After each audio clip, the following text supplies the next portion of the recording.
pertumbuhan ekonomi, sekaligus juga rapat untuk mitigasi beberapa hal yang terjadi belakangan ini.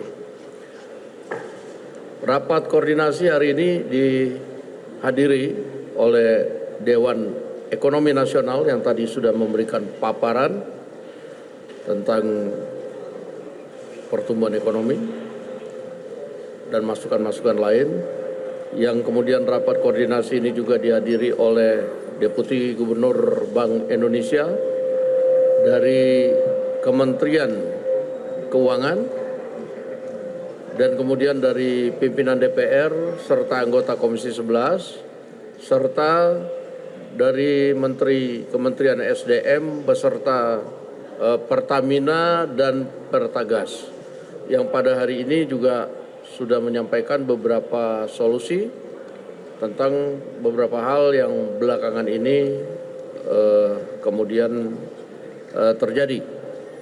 Nah, untuk itu mungkin kesempatan pertama saya akan minta kepada Bu Mari Pangestu dari Dewan Ekonomi Nasional untuk menyampaikan beberapa hal. Waktu saya persilakan.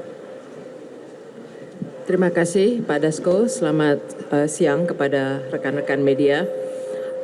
Kami sebagai Dewan Ekonomi Nasional diundang oleh Pak Dasko ke DPR untuk memberi paparan terkait keadaan ekonomi terkini maupun bagaimana sebaiknya kita melakukan respons terhadap berbagai perkembangan global maupun domestik.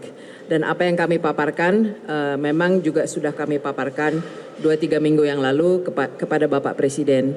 Dan intinya adalah yang juga di dalam pembahasan dengan beberapa lembaga yang hadir seperti Bank Indonesia dan Kementerian Keuangan, saya rasa semua sepakat bahwa kita semua negara menghadapi keadaan global yang memang tidak pasti. Yang penting bagaimana sebuah negara itu merespons terhadap keadaan global yang tidak pasti itu.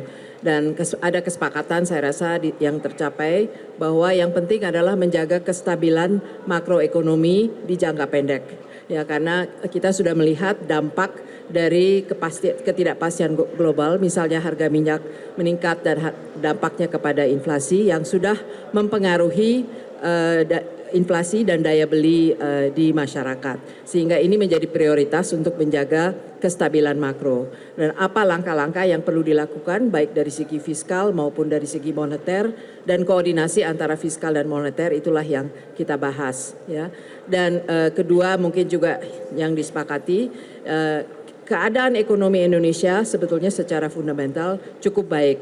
Namun kita memang menghadapi pelemahan rupiah yang lebih daripada peers kita. Berarti kita juga harus mewaspadai bagaimana menjaga isu confidence dan trust, ya. Dan itu tidak tentu terlepas dari kaitannya dengan kebijakan-kebijakan yang akan diambil oleh masing-masing lembaga yang bertanggung jawab secara teknis untuk melakukan hal itu.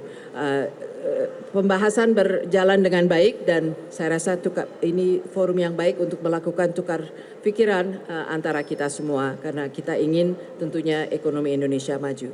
Terima kasih. Baik, terima kasih.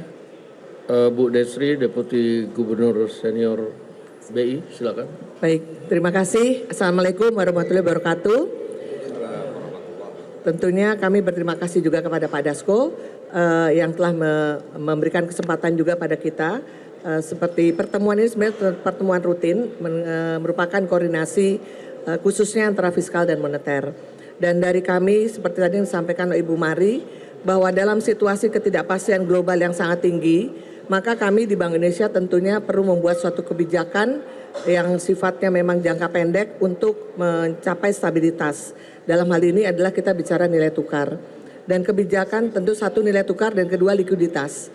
Nah, untuk nilai tukar mungkin dari teman-teman media juga sudah aware bahwa dalam 1 bulan terakhir ini kami memang sudah menaikkan BI rate kami sebesar 100 basis point. Sehingga sekarang berada di posisi 5,75%. Dan yang terjadi kemudian adalah repricing atau penyesuaian harga, baik itu untuk instrumen yang diterbitkan oleh Bank Indonesia ataupun oleh pemerintah, yaitu SRBI dan SBN, di mana dalam 1 bulan di bulan Juni ini telah terjadi inflow yang cukup signifikan, sehingga secara year to date dari Januari hingga akhir Juni tanggal 26 yang lalu, inflow yang masuk untuk di portfolio SBN dan SRBI kita itu sudah mencapai sekitar 9 miliar US dollar. Jadi itu pertama, tentunya confidence dari offshore yang tentu juga akan tercermin dari confidence di masyarakat kita di Indonesia. Yang kedua, untuk likuiditas, tentunya Bank Indonesia juga akan terus menjaga likuiditas di pasar dengan berbagai instrumen yang kami miliki. Sebagai contoh untuk likuiditas di operasi moneter kami, kalau kita lihat di akhir bulan Mei, ekspansi yang kami lakukan sekitar 600 triliun, maka di akhir bulan Juni ini kami sudah melakukan ekspansi hingga 1.000 triliun. Khusus itu untuk menjaga likuiditas agar tidak terjadi gejolak harga di pasar uang dan pasar falas kita. Demikian mungkin yang kami bisa sampaikan. Terima kasih, Pak. Terima kasih Bu Destri. Wakil Menteri Keuangan Pak Yuda, waktu saya persilakan. Bismillahirrahmanirrahim. Assalamualaikum warahmatullahi wabarakatuh. Rekan-rekan media, mungkin ada dua hal yang ingin saya sampaikan.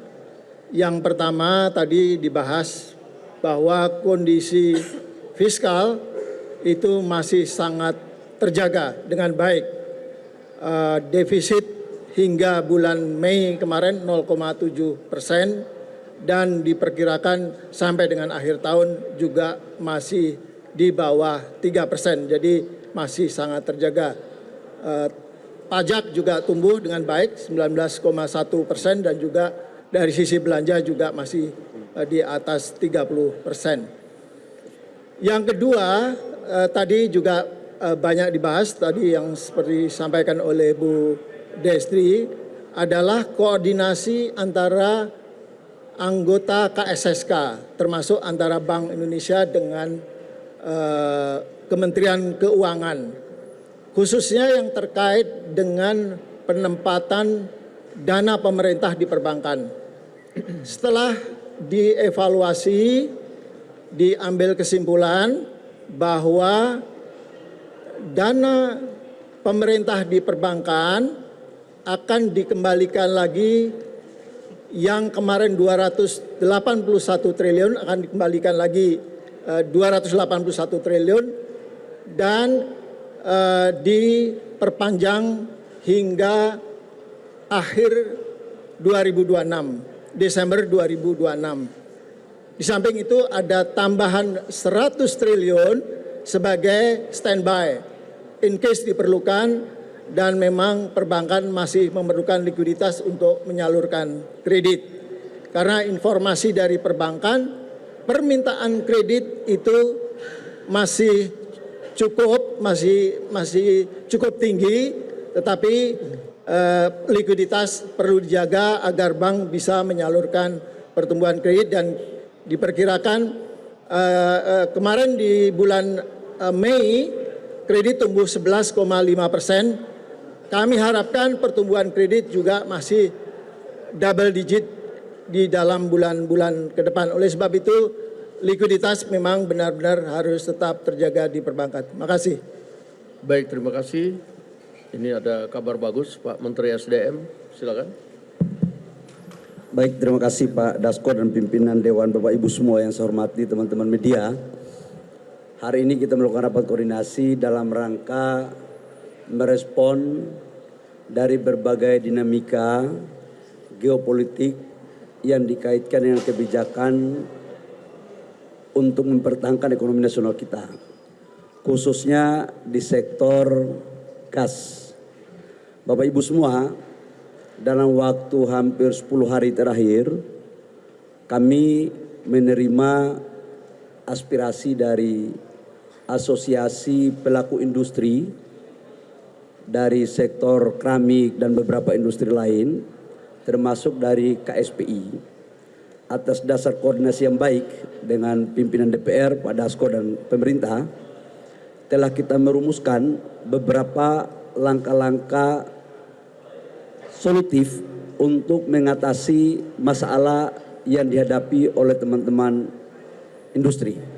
Pertama adalah kami berpandangan memastikan keberlanjutan lapangan pekerjaan itu merupakan bagian daripada tanggung jawab pemerintah.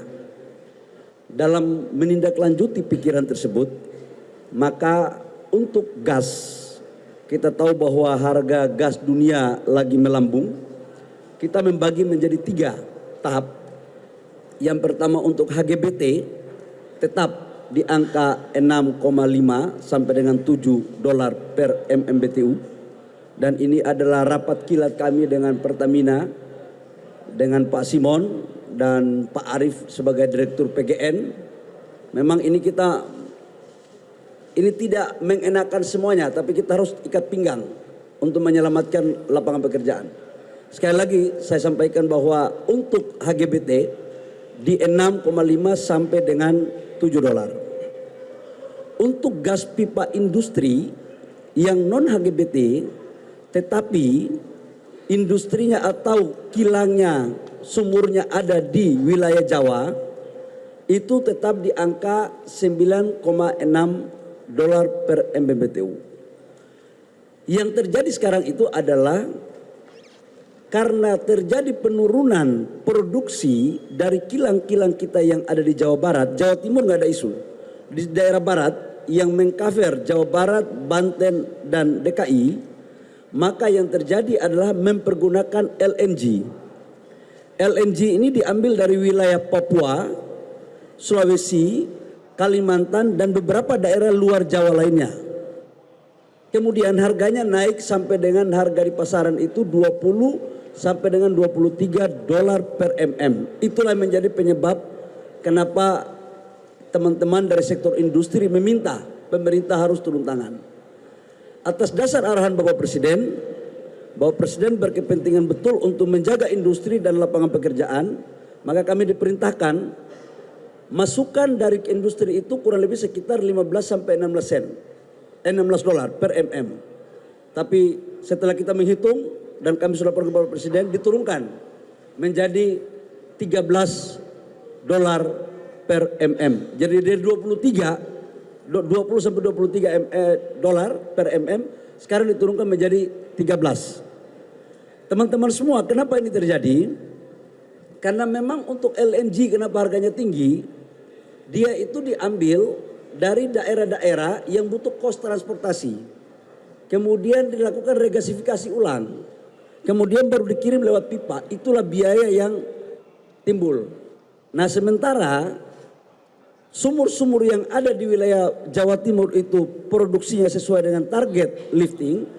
Tetapi di dalam sumur-sumur yang ada di wilayah Barat itu terjadi penurunan. Tapi secara akumulasi lifting gas kita itu mencapai target APBN. Karena itu gas tidak kita impor. Jadi masalahnya adalah bukan tidak adanya gas, gas ada, tapi harga LNG-nya yang mahal. Jadi kita sudah memutuskan untuk LNG industri di harganya 13 dolar per mm. Demikian Pak Dasko yang perlu kami sampaikan kepada publik. Terima kasih. Terima kasih Pak Bahlil. Ini kabar gembira bagi kalangan industri maupun teman-teman dari serikat pekerja yang kemarin mengeluhkan dampak dari harga gas yang naik, gas industri yang naik bisa kemudian menyebabkan PHK. Oke, sebagai penutup saya minta Menteri Sekretaris Negara untuk menyampaikan beberapa hal dari pemerintah. Saya persilakan. Baik, terima kasih. Selamat siang teman-teman media. Terima kasih Pak Dasko dan beserta seluruh pimpinan DPR. Terima kasih Ibu Destri beserta dengan seluruh Deputi Gubernur Bank Indonesia. Kemudian dari Kementerian Keuangan juga diwakili oleh dua Wamenkeu hari ini hadir. Oh Pak Suhasil Raker ya. Terima kasih juga Pak Bahlil sudah berkenan ikut hadir untuk menyelesaikan permasalahan gas beserta dengan seluruh jajaran dari Pertamina dan PGN. Ada juga Wamen Perindustrian, terima kasih Pak Wamen. Baik teman-teman, jadi hari ini sebagaimana biasanya para penanggung jawab perekonomian berkoordinasi dan hari ini cukup lengkap.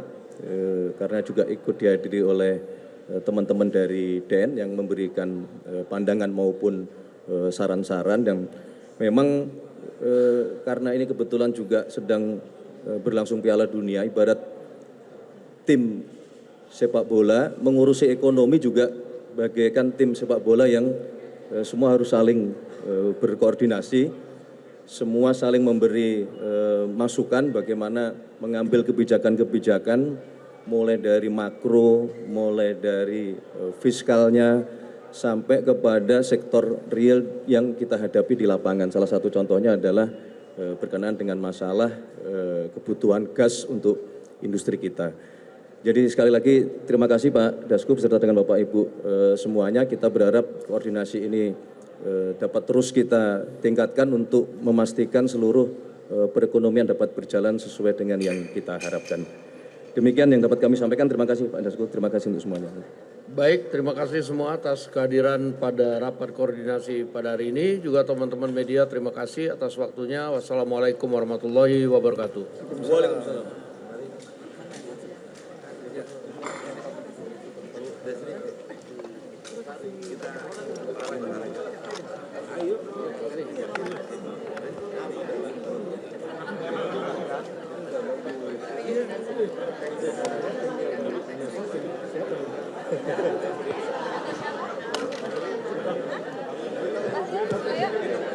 Pastikan Pak, berarti salahnya itu dikembalikan lagi ke perbankan ya Pak, Ya, bukan ke jadi BI. kemarin kan sempat ditarik yang 110. Itu ditarik kapan ya Pak? Juni. Juni, oke. 200 dari 281 kan awalnya 110 ditarik. Iya. Ini dikembalikan lagi 110, jadi tetap 281. Berarti posisi di dengan perbankan sekarang udah 281 Pak. Ya, sebentar lagi lah.